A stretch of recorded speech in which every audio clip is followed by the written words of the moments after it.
Datuk Seri Alexander Nantalingi. Datuk Seri, terima kasih kerana hadir sekali lagi bersama Inklusif. Terima kasih sekali lagi. Isu yang berbangkit baru ini, Datuk Seri menyatakan bahawa perlunya pindaan terhadap Akta Kawalan Harga. Dan antara lain, pindaan ini dikatakan penting agar tindakan boleh dibuat tanpa perlunya waran. Jadi bila timbul soal tanpa waran ini, bagaimana boleh ditegakkan keadilan kepada semua pihak? Peniaga, pembeli dan juga pengguna. Ya, prinsipnya kita nak menegakkan keadilan. Sebelum ini akta yang dikatakan yang dipindah ini juga untuk menjurus kepada menjaga keadilan. Dan apabila kita buat pindaan ini, kita masukkan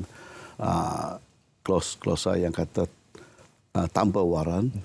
Bukan kita nak tidak pedulikan keadilan. Memang kita nak lebih keadilan juga. Mengapa kita perlukan yang ini yang mungkin boleh disalah harapkan sebagai tidak akan memberi keadilan? Tidak. Sebenarnya kita memerlukan ini supaya kita boleh bertindak dengan lebih cekap, pantas. Sekiranya ada aduan, ada kes berlaku di lapangan, kalau kita nak tunggu mendapatkan waran, kes itu dah berlalu dah. Jadi kita tidak boleh ambil tindakan yang sewajarnya kita ambil. Dan sepatutnya tindakan itu yang boleh menangani masalah ataupun sebagai untuk mengelakkan orang lain berbuat sama. Jadi kalau kita boleh bertindak tanpa waran ini, serta-merta kita bertindak, jadi kita boleh mengatasi masalah sebab bila tanpa waran dia tidak mengambil masa untuk kita mendapat warannya terlebih dahulu. Jadi dengan itu kita boleh bertindak dengan cekap penguatkuasa kita. Jadi dengan cepat. Jadi itu yang penting. The essence of yang kita memerlukan tanpa waran ini. Supaya kita boleh bertindak dengan pantas. Jadi yang itulah memberi keadilan. Kita sentiasa nak menegakkan keadilan kepada dua pihak. Pengguna juga peniaga. Apa perkembangannya semenjak pengumuman tentang perlunya pindaan ini sehingga ke hari ini? Mungkin ada yang boleh dikongsikan bersama. Ya, ia berkesan sebab seperti mana telah saya jelaskan tadi, ada kes aduan, kita tak perlu mendapatkan waran, pantas bertindak dengan pantas. Jadi sudah menunjukkan kebaikannya ini digunakan. Datuk Seri, insiden penggunaan petrol bersubsidi khususnya di selatan tanah air berleluasa dan timbul pelbagai polemik dan laporannya di media masa. Kelihatannya penguatkuasaan agak sukar dalam konteks ini. Kereta asing yang datang mengisi petrol bersubsidi. Dia bukan sukar dari segi nak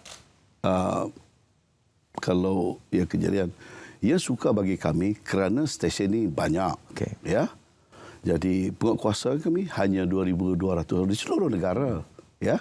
Dan nak katakan kita tempatkan di setiap stesen beberapa penguatkuasa anggota kita. Bagaimana kita nak pantau yang lain.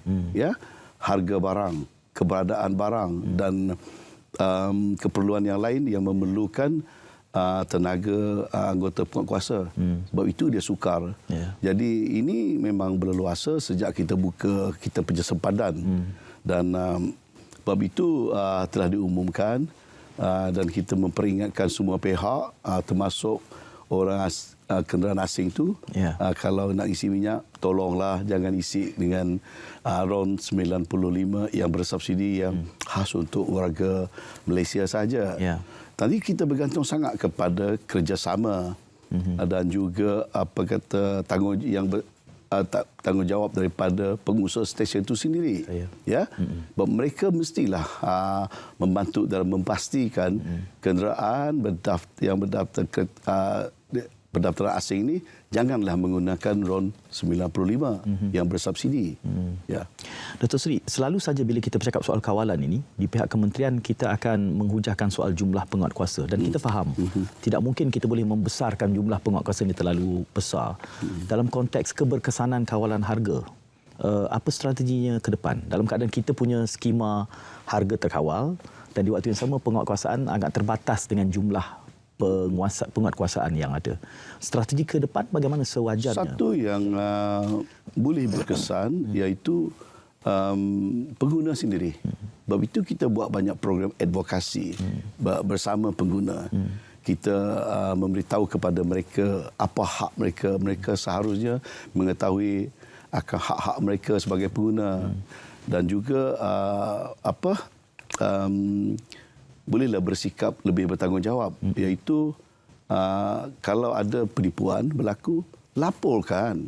Ya, kalau ada kenaikan harga yang tidak berpatutan, laporkan. Jangan takut, jangan dalam sosial media secara umum saja. Kami pun sukar nak kesan di mana yang berlaku, siapa buat begitu. Jadi sebab itu kita dah umum, kita dah wawarkan selama ini. Tak pernah pun kita tak sebut apabila ada bersama dengan pemberita dan sebagainya. Kita kerap kali sebut inilah saluran-saluran tertentu yang sedia ada. Kita ada 89 ya, termasuk WhatsApp, panggilan telefon dan sebagainya, email dan sebagainya. Kita sediakan kepada pengguna. Jadi kalaulah pengguna dah sampai ke tahap tahu akan tanggungjawab sebagai pengguna, itu boleh membantu. Kita tak perlu terlalu banyak penguatkuasa, anggota penguatkuasa kita. Tapi kalau kita tahu yang ada kesalahan berlaku, tapi kita tak ambil peduli atau biarkan kepada orang lain untuk bertindak sepatutnya, memanglah keberuntungan kita kepada anggota penguatkuasa itu semakin meningkatlah. Datuk, saya melihat sudah ada banyak avenue, banyak platform. Datuk Seri juga menyebut sebahagiannya dan nombor hotline, sistem untuk melaporkan ini semua. Tetapi mungkin kesedaran kepenggunaan rakyat kita masih lagi perlu diperkemaskan melalui kempen-kempen yang lebih besar barangkali. Ya, sebab pernah saya nyatakan kesedaran kita dan erti kata sebagai pengguna masih di tahap sederhana saja. Ya, baru-baru ini kita merayakan Hari Pengguna di peringkat nasional, bersama juga kita merayakan Hari Pengguna sedunia, di mana kita mengetahui di peringkat kita di Malaysia ini kesedaran di kalangan khalayak ini hanya di peringkat sederhana 63% saja.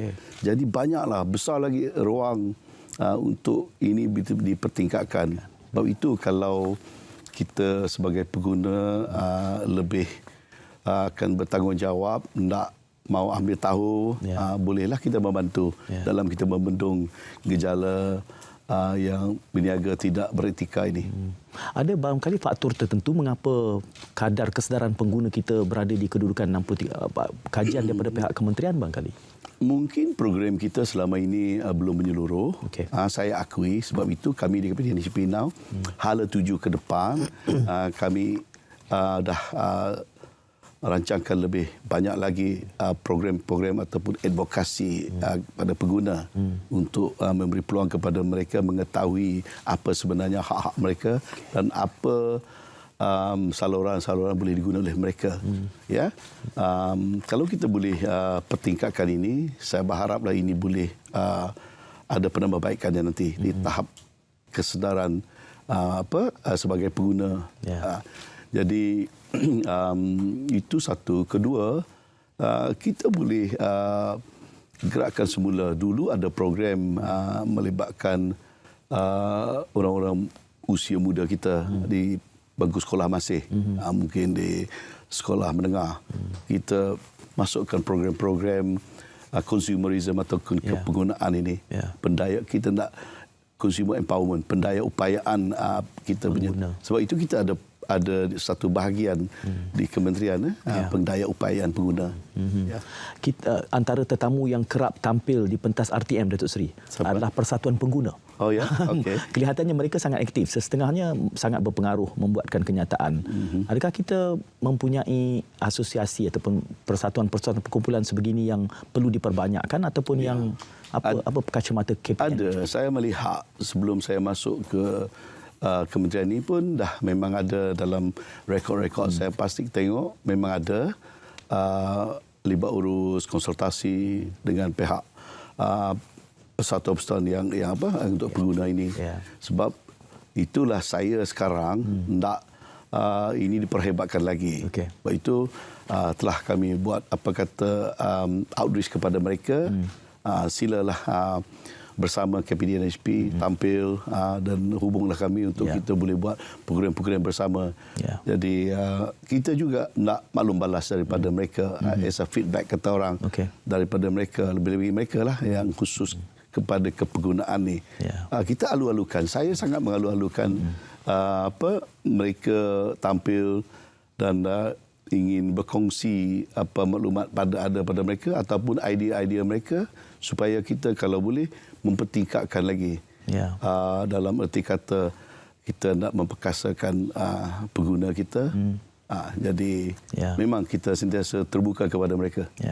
Sedikit isu semasa, Datuk Seri, apabila timbulnya isu penggunaan pelitup muka bersirim sebelum ini. Ada khabarnya kata ditangguhkan. Adakah ditangguhkan atau dibatalkan? Dan isu yang berbangkit dari ini, Datuk Seri, kalau boleh saya perpanjangkan sedikit adalah apabila ia selepas diumumkan ditarik balik, sama ada tangguh atau batal, apakah tidak cukup libat urus sebelum keputusan bersirim tidak itu diumumkan? Ya, sebenarnya semasa kita mengumumkan itu diwartakan, kita tidak batalkan Cuma kita tangguh hari penguatkuasaannya. Ya, sepatutnya bulan Julai dan kita ataupun Ogos kita tangguh kepada 1 Januari 2023. Kita bagi peluang dan ruang untuk apa yang seperlunya kita perhalusi ataupun sedikit masa lagi kepada pengusahanya dan juga pengguna untuk memahami sepenuhnya. Tak apa, kita tangguh. Tak ada masalah. Ini bukan U-turn. Ya. Jadi itu pun nanti kita lihat bagaimana sampai ke menjelang tahap tarik yang kita nak kuasakan. Yang sebenarnya yang seharusnya difahami, mengapa warta dibuat? Memang bukan untuk menyusahkan pengguna. Bukan untuk nak membebankan pengguna, bukan. Sebab itu kita bagi tahu Sirim, janganlah charge besar-besar kepada industri yang dikatakan pengimport atau pengilang supaya kos ini tidak diturunkan kepada pengguna. Mengapa kita buat satu ply, dua ply, satu lapis, dua lapis? Memang bukan untuk mencegah COVID. Jelas dari mula yang hanya yang 3 lapisan tu baru bolehlah guna sebagai medical use untuk kita mencegah jangkitan COVID. So janganlah sebut habis ini COVID ni dah terkawal, mengapa nak buat lagi? Bukan. Tapi kegunaan lainnya. Jadi yang kita buat ni untuk menjaga keselamatan. Mengapa? Lagi bukan untuk COVID saja. Bukan untuk COVID. Tapi kalau diguna untuk kegunaan lain, bayangkan satu, kita nak menangani masalah lambakan. Lambakan pelitup muka ni dari negara yang kita import lah, mana-mana negara kita lambakan kepada negara kita. Yang kita khawatir takut kualiti itu tidak selamat, memastikan keselamatan. Bayangkan ataupun yang dikilang, yang dibuat di negara kita pun mesti ada cara kita memastikan keselamatannya. Mengapa? Kita harus tahu apa chemical, kimia yang digunakan untuk membuat warnanya, untuk membersihkannya. Ada orang kata mungkin di kita semula di negara apa yang menjual kepada kita. Kita tak berapa tahu. Tapi mungkin boleh jadi berlaku. Boleh berlaku. Jadi kalau kita tak ujikan dengan secara sirim ataupun mana standard yang lain lah, kita tak tahu apa keselamatan kualiti benda itu. Itu kita nak jaga. Kalau kimia itu bahaya kepada kesihatan kita, dia boleh mengakibatkan kita mengidap sakit kanser nanti. Jadi janganlah terlalu lambat nanti kita kata mengapa kita tak kawal dari dulu. Sebab itulah kami memikirkan perlulah dibuat standard ada kepada pelitup muka ini. Itu mesti difahamkan. Dan kalau saya boleh tambah sikit, boleh? Iaitu denda ni. Lihat betul-betul. Pengguna tidak akan diambil tindakan kesalahan apa-apa. Kalau tak ada sirim pun tak apa. Tapi yang boleh disalahkan dengan denda yang besar itu orang yang mengilang, syarikat yang menghilang. Atau yang dikatakan individu tu, individu bukan individu sebagai pengguna. Penjual. Tapi sesiapa yang individu, mungkin dia boleh dapat permit, dia import. Individu itulah boleh dia jatuh salah. Ya? Dan syarikat yang mengimport, ya, yang menjual di sini. Itu boleh mereka itu boleh disalahkan dengan akta ini. Bukan pengguna. Pengguna tak apa. You pakai yang tak ada SIRIM nanti pun tak ada kesalahan. Ya, seluruh kru penerbitan juga baru memahami aspek itu kerana timbul isu sebelum ini, Datuk Seri. Individu pun dikenakan tindakan bila memakai yang tidak bersirim, dan Datuk Seri sudah menjelaskan tadi bukan bahawa pemakai. Ya, bukan pemakai, kerana ada sahaja individu yang juga mungkin menjual, mungkin mengimport kerana menerima permit. Jadi itu jelas sekali. Jadi dalam kesempatan ini, mungkin dalam minit yang berbaki ini, saya selalu mendengar Datuk Seri menyebut soal menjaga kedua-dua belah pihak, pengguna dan juga peniaga, kerana KPD dan HCP. Bagaimana keseimbangan ini boleh dicapai? Kerana ada yang menganggap bahawa selalu bertentangan dua kepentingan ini, Datuk Seri. Sangat betul. Yang sebab pengguna nak harga sesuatu itu murah. Jadi penghilang penjual tu, pengeluar tu, kalau dia boleh, mungkin dia nak jual murah juga. Tapi apa boleh buat kalau kos operasi kilang mereka, syarikat mereka ni dah meningkat. Mereka seharusnya menanggung kos yang meningkat. Lagipun kalau apa benda yang dikeluarkan oleh mereka ni adalah menggunakan bahan yang diimport, yang sudah tinggi pun, dari harganya dari negara asal, dan itu dikilang sebagai sesuatu produk yang akan dijual, tentulah finish produk tu nanti barang itu akan dijual dengan harga yang tinggi, sebab kosnya sudah meningkat. Jadi nak buat perseimbangan ni sukarlah sebenarnya. Sebab itu kami di Komisi NIP ni haruslah teliti dengan betul-betul, kaji dengan betul-betul, kita menerima pandangan dari semua pihak. Kita mengharapkan. Tapi ini yang penting, Kementerian Perdagangan Dalam Negeri dan Hal Ehwal Pengguna. Pengguna kita mesti jaga mereka. Yang perdagangan, yang berniaga ni, kita harus juga ambil peduli. Kalau mereka tak dapat berniaga, bayangkan mereka tutup. Okey, perniagaan tu rugilah. Siapa rugi? Pekerja-pekerja yang mengharapkan pendapatan daripada perniagaan tu. Ramai kita, orang-orang kita bekerja di syarikat-syarikat, di premis perniagaan. Kalau mereka ni rugi, dia tutup, kebanyakan orang kita, warga negara kita sebagai pekerja akan hilang pekerjaan. Di manakah mereka ini dapat menyara kos sara hidup mereka? Itu penting. Jangan kita melihat, ini orang peniaga ni jahat, dia naik harga dia semua tu.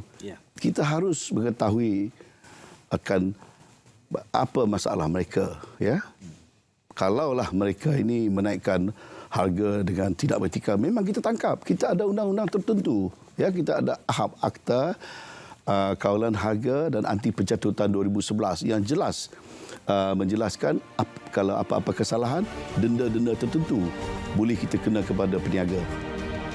Itulah tugas kami yang mungkin nak buat perseimbangan sukar, tapi perlu kami buat. Terima kasih Datuk Seri kerana sudi bersabar bersama kami di RTM. Mudah-mudahan ada kesempatannya lagi, insya-Allah. Dan terima kasih kepada semua penonton inklusif. Kita jumpa lagi. Assalamualaikum warahmatullahi wabarakatuh. Terima kasih.